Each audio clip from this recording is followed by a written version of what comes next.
I was asked to do the easy bit today. I was asked to give you the vision. I'm Mr. Nice today. Mr. Nasty is Richard Tice today, who's going to tell you what taxes are going to go up and where the savings are going to come from. Richard, thank you.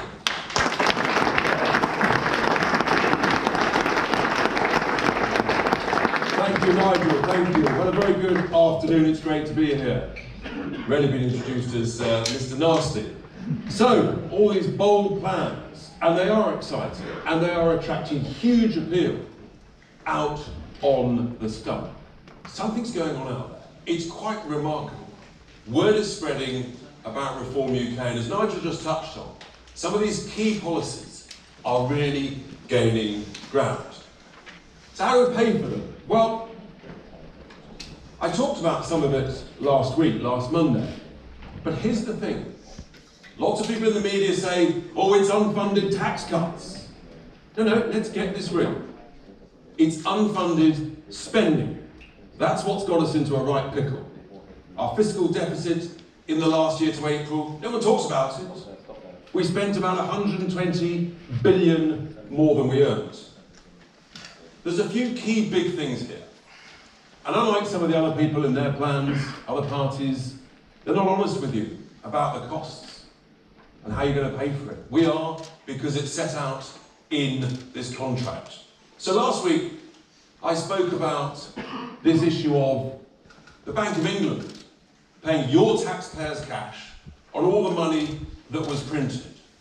And it's about 35 billion a year based on current interest rates. It's quite hard to explain, but here's the point. It's about £700 per year.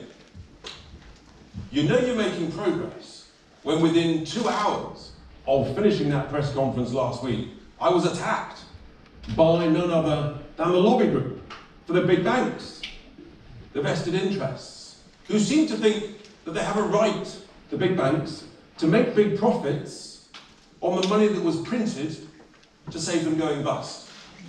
Really? Let me repeat. We're the real party on the side of the workers, not the Labour Party, what I call the cafe latte Labour Party, that's on the side of big business. So that's the first thing.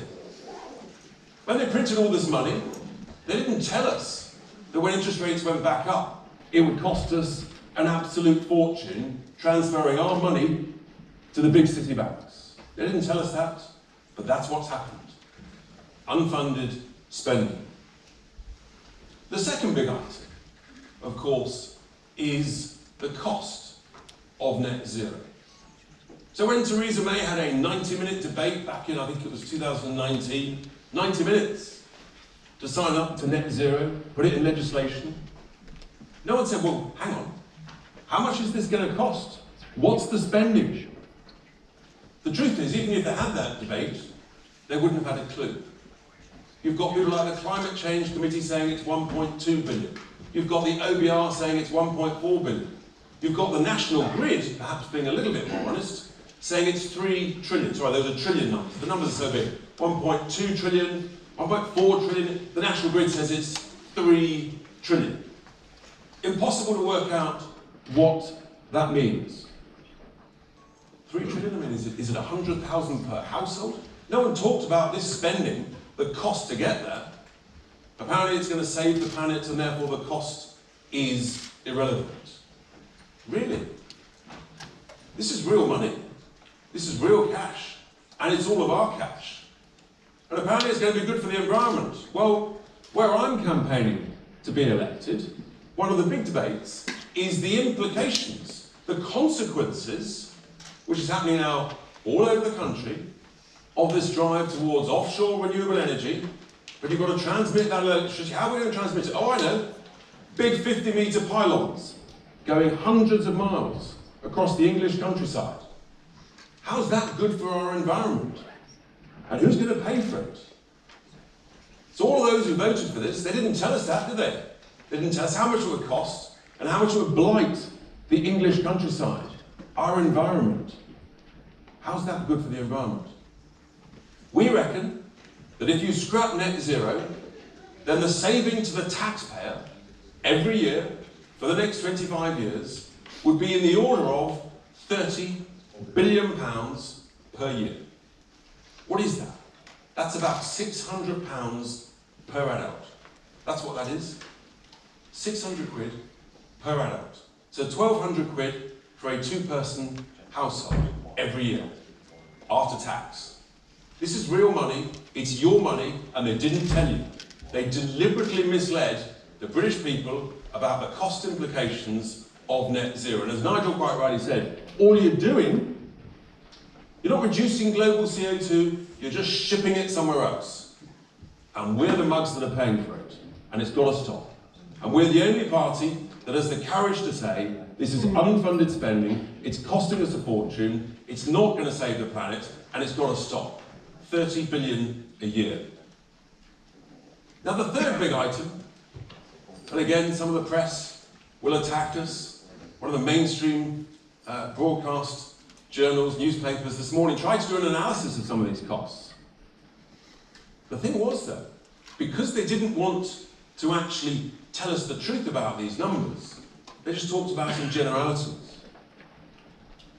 But we all know taxes have gone up to record levels, and yet the quality of the outcomes of public services has declined.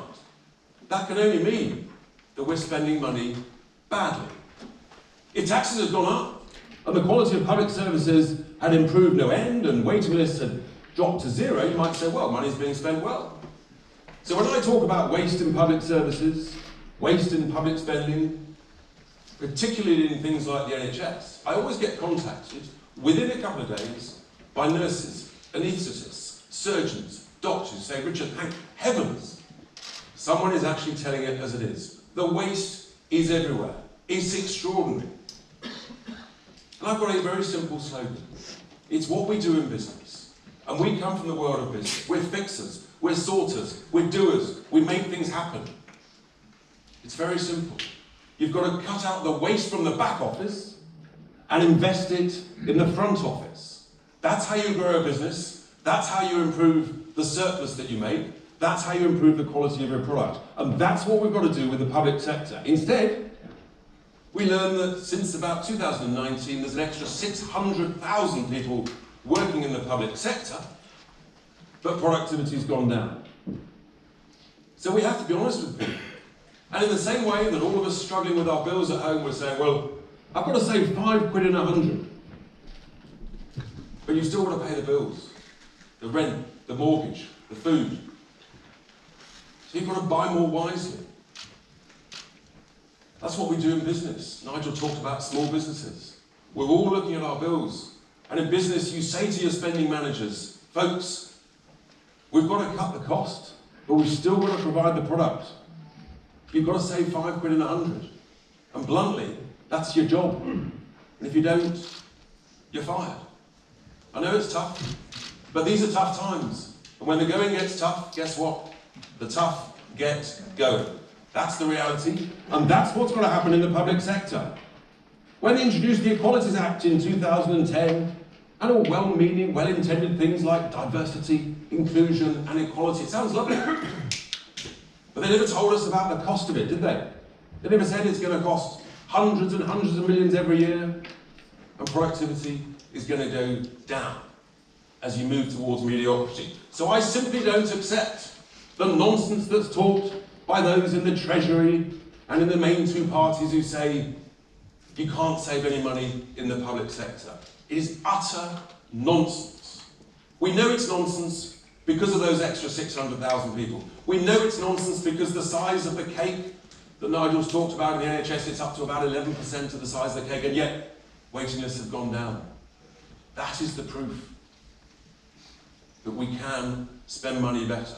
We can save money in the back office and invest it in the front office. And I know it sounds glib, but the numbers are big. But if you save 5 quid in 100 in wasteful public sector spending, everywhere, the quangos, the commissions, the local authorities, the government departments, it soon adds up. It's 50 billion quid, plus or minus. These are big numbers. Per adult, it's about £1,000 a head. This is real cash with which we can completely transform the way we run our economy. And as Nigel touched on, the tax cuts. in order that actually we can make work pay, we can make businesses grow, we can encourage risk-taking. Let's remember, the biggest risk in life is never taking one. That's what small business folk do. Those are the big savings. On top of that, if we get 1 million people off benefits back into work, there's huge billions of savings. Oh, another bugbear of ours, HS2. I mean, the Prime Minister scrapped the top end. Prime Minister, well, if you're going to do a job, for heaven's sake, just do it properly. Just scrap the rest of it. Billions more there. Foreign aid. We know there's huge amounts of waste in foreign aid. We could reduce the amount we spend on foreign aid, saving another 6 billion or so every year. These are huge savings. This is a completely different way of running our economy. I believe it's achievable. We know it's achievable. That's why we put this forward. And we know the current status quo, the main two parties tinkering at the edges, there's no growth. You can't tax your way out of this crisis. We've got to grow our way out of this crisis. And this, folks, is how you pay for it. We've got to stop paying the interest on the printed money. We've got to scrap net zero. And we've got to cut out the waste in the back office of the public sector and invest it in the front line. If we do these things, then we can make this country grow again. We can afford to invest where we need to invest, in growth, in tax cuts, in defence, and all the other things in this great contract. So I commend this to you. Reform UK commends this to you. This is how we pay for it. It can be done. No one's saying it's easy. Truth is, life isn't easy. But if you're not prepared to get tough with wasteful spending, then we are heading towards a very bad place. That's what we're about. That's what Reform UK is about. And that's why Reform UK is going up in the polls. Word is spreading. People love common sense policies and a common sense approach to what we do. I commend this contract to you. Thank you very much.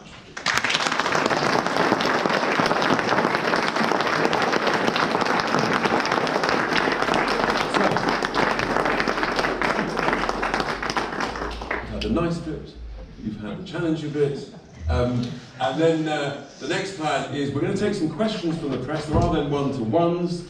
We're also going to, it's very important with a contract is not valid, of course, unless you sign it. So we will be signing the contract in due course, but Nigel, let's do some questions. So.